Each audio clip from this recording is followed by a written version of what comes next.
Hi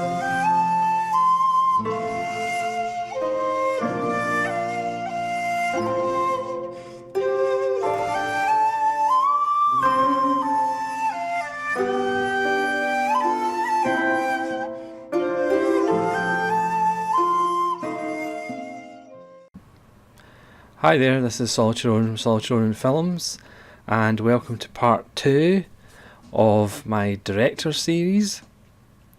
And this is directors that are under review.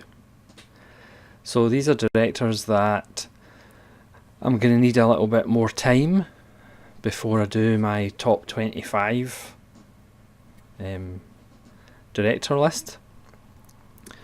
So some of these directors, I have seen some of their work, but I just haven't seen enough to make a proper judgment on. Some of the directors, I've seen a good number of their films, but I need to kind of reappraise them because I saw them a long time ago. And there's other directors that I'm just not familiar with their work at all. So I'm just going to go through a list, and some of them will fall in between different categories.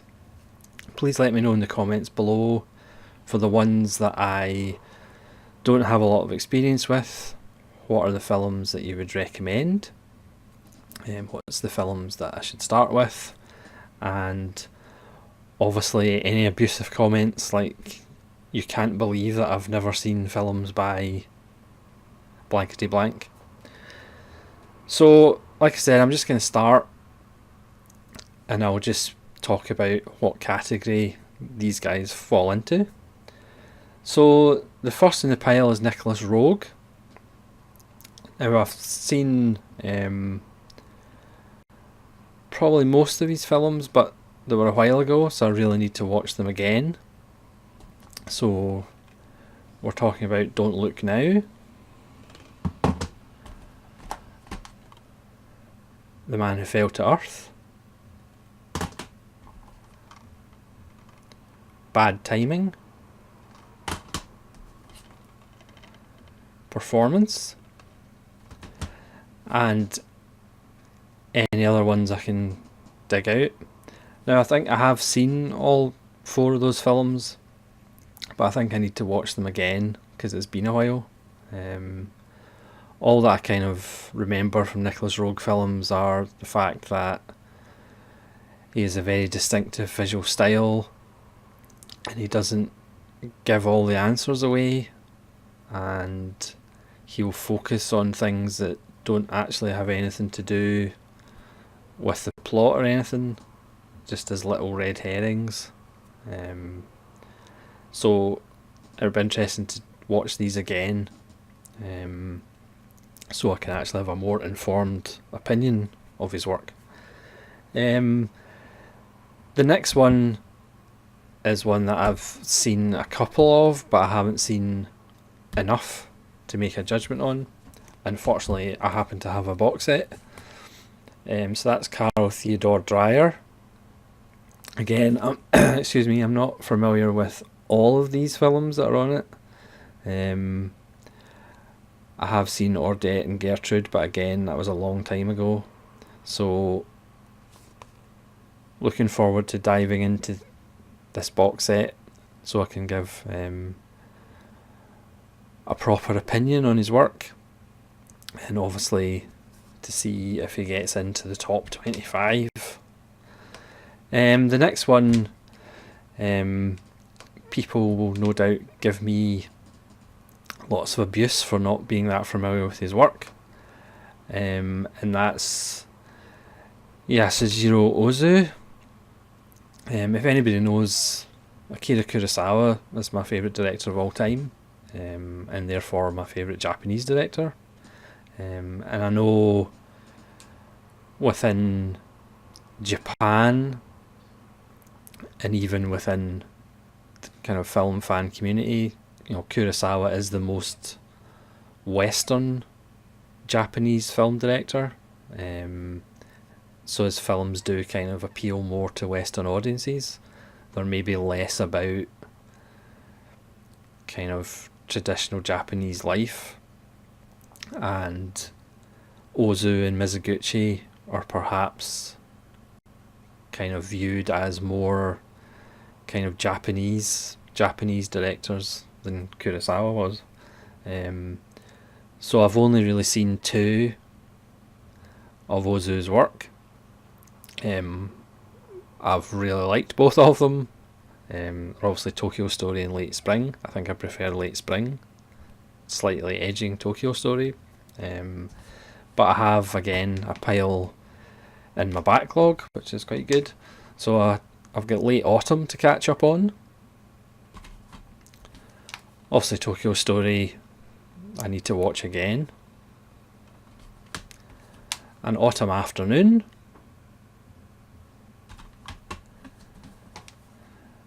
Early Summer. Floating Weeds. This is his own remake of it. This is a 1959 Floating Weeds. And of course Late Spring, which is just a beautiful, beautiful film. But again, I need to watch the rest of his stuff. I know other people on YouTube have him rated very highly, but obviously at the moment I can't really make that kind of judgment. The next one on the pile is F.W. Murnau, who of course did Nosferatu, which is awesome, and he also did Sunrise, which is fantastic as well. But again, I just need to watch a bit more of his films. He doesn't have actually that many that survived. He also has Faust, and this early Murnau box set that I still need to watch. So again, what I've seen of his is just absolutely fantastic, but I just need to watch a bit more. So the next one on the list is a director that I'll admit, kind of growing up, I found slightly intimidating, as far as you have to be really smart to kind of get some of his films. Again, of the films that I have seen, I've liked, but for some reason I just haven't got around to watching more of his work. He was one of the spearheads in the Nouvelle Vague, the French New Wave, of the critics turned directors, along with Truffaut, and that's Jean-Luc Godard. And again, I have a handy box set. This has Breathless and Femme et l'Infâme, Le Mépris, Alphaville and Pierre et le Fou. So I've only seen Breathless, Alphaville, Band Apart, which I've all liked. I think I saw Weekend a long time ago, so I probably need to watch Weekend again as well. But these box sets are really handy if you ever actually get around to watching them, of course. So Jean-Luc Godard, let me know which ones you recommend to watch first, and at some point I'll actually get around to watching these films. The next one is a filmmaker from Taiwan that everybody seems to absolutely love his work. I haven't seen any of his films, and it's Edward Yang. So I only have A Brighter Summer Day, which is, I believe, roughly about 4 hours long. He also did Yi Yi, which is in Criterion, but I haven't seen any of them. So again, let me know in the comments what you think of his films, why his films seem to be so popular and appreciated, and shout at me for not getting more of his stuff. So the next one again is a filmmaker that I haven't seen any of his work. For some reason, he's just passed me by, and that's Lars von Trier. So in my backlog, I have Breaking the Waves. Yes, I haven't even seen Breaking the Waves. Can you believe it? And I have Melancholia. This is the Plain Archive, because again, I don't really need any excuse to show off some Plain Archive ones. This is Plain Archive number 1, which as usual for Plain Archive is absolutely beautiful. So again, that's the only 2 Lars von Trier films I have. I haven't watched them yet. So please let me know in the comments below what Lars von Trier films I should watch. I've heard Dogville's very good. I've heard mixed reviews on Antichrist. And again, he's just a filmmaker that passed me by. So it's another one under review. So the next one again will probably send people running to throw themselves into the ocean. But it's Charlie Chaplin. Now, I probably saw them a long time ago. Again, this is a handy box set, which has pretty much all these films on it, or not all of them, but it's got The Kid, The Woman of Paris, The Gold Rush, The Circus, City Lights, Modern Times, The Great Dictator, Monsieur Verdoux, Limelight, A King New York, and The Chaplin Review, which contains A Dog's Life, Shoulder Arms, and The Pilgrim.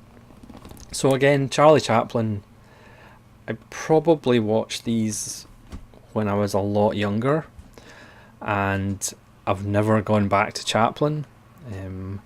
I always kind of had a softer spot for Harold Lloyd. And I know people will be screaming at their keyboards. But again, I've got a box set to plough through to reassess Charlie Chaplin. So again, let me know in the comments below which Chaplin ones I should start with. Yeah, and looking forward to reappraising Chaplin, because it's been so long. The next director, again, is a guy that I have never seen any of his films, and again, people will no doubt be shouting at me, but it's Fassbinder. So I picked up the new release by Second Sight of World on a Wire. This is a nice box set. It has the Blu-ray and 2 Blu-rays and a nice booklet. And again, I've never seen any of his films. So again, please do let me know in the comments which ones I should start with. And the only other film I have of his is Lola, and they're both in the backlog. I would do a backlog video, but it's quite terrifying. So again, let me know which Fassbinder films I should really check out, why you think Fassbinder is a director that I should check out. Again, please let me know in the comments.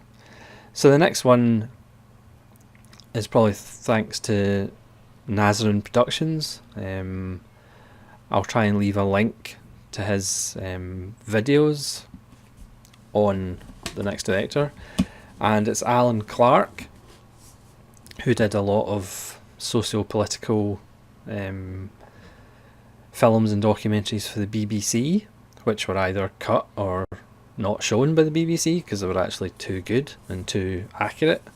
And this is in the Alan Clark Dissent and Disruption box set at the BBC, which is quite expensive, but I managed to actually get it for a really good price.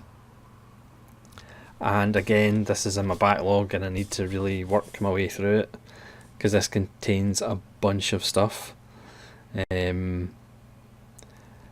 all socio-political, about institutions, about the army, about the Borstals, it's pretty much about everything in Britain in the late 60s, early 70s, even up to the 80s. but again it was too close to the truth, and the BBC wasn't actually that pleased. But to get it in that big box set is something that I'm going to have to dive into. So again, let me know if you've seen Alan Clark films, and again which one to start with, because it is a mighty box. I think it's 13 discs. So the next one is probably the one that I have seen a bunch of his films, and he's probably already in my top 25, but I just need to see more of his silent ones, and that's Fritz Lang, who, like I said, the ones that I've seen, they're fantastic. Obviously M and Metropolis and are these famous ones, but I need to catch up with silent ones. So Frau im Mond, Spion, or Spies, Dr. Mabuse, which I saw years ago, I need to watch again. The Testament of Dr. Mabuse, which I saw years ago, but I need to watch again. Destiny, which I've never seen. Human Desire, which is just a new release on Eureka Masters of Cinema. I just got that last week. And Die Nibelungen.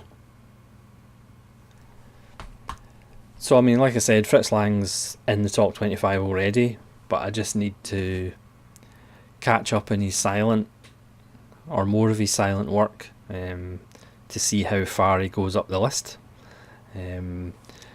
So there's another couple of guys that people rave about, and one of them is Paul Thomas Anderson, which I don't have any of his work. I've seen Hard 8, which I really liked. Boogie Nights I wasn't really that impressed with. There Will Be Blood wasn't really that impressed with. Magnolia I liked a lot of, didn't like some of it. But I haven't seen The Master, I haven't seen Phantom Thread. So again, I really need to check out more of his work. Again, leave in the comments below which ones I should watch, and let me know why he is such a great director, if you think he is.